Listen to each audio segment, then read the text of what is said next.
хичээлийн улирлын амралтууд байна шүү дээ. Энийг бид нар энэ хичээлийн жил дуусахаас өмнө бүр тодорхой болгож зарлчих гэж. Тэгэхгүй сая бол 10 сард баг яалаа шүү дээ, тийм ээ. Одоо амралтын хуваарь 9 сарын сүүлээр гарлаа шүү дээ, өнгөрсөн үеж. Тэгэхээр эцэг эхчүүд бас нэг амралтаа зохицуулахгүй болохгүй шүү дээ. Яг өвлийн тутааны улирлаар залуу гэр бүл чи хоёулаа ажиллаад байдаг. Хүүхдүүд нь амарчаад байдаг. Цэцэрлэг сургууль амарчаад байдаг. Хүүхэд харах хүн байхгүй ингээд мэдсэн бол нэг нь 100 амраад нэг нь өвөл амардаг гэж ийм юмнууд их гарч ийн. Тэгэхээр бид нар бол энэ агаарын бохирдол дээр нь хотын төгжрөл мөгжрөлтэй холбогдуулаад эртхэн шиг хичээлийн жил дуусахаас өмнө дараа хичээлийн эхлэх нь энэ байна.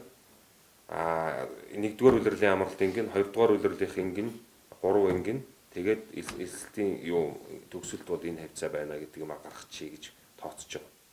Ер нь бол нэгдүгээр улирлын амралтаар арай богино, ер нь жигтгэн 7 хоног амраад баг анги мангич нэг 14 мөн амраагаад байгаа шүү дээ, тийм ээ. Нэгдүгээр улирал бол харьцангуй амарж байгаад орж ирсэн хүмүүс ачаалал гайгүй 7 хоног амраагаад 12 сарын 15-аас 20-доос 2 сарынхаа нэгэн байна уу нэлээд уртхан амраагаад тэгээд яг 3 сарда 3-4 дугаар улирлаа ачааллын тэнцвүүлээд урт богино амрагдгийг амраагаад тэгээд нэг 6-7 сар энэ амралтын хуваарь дээр манай үйлдвэрчний хэвлэлийн холбооных маань нөгөө багш нараас холбооныхноос санал яаманд ирүүлээ.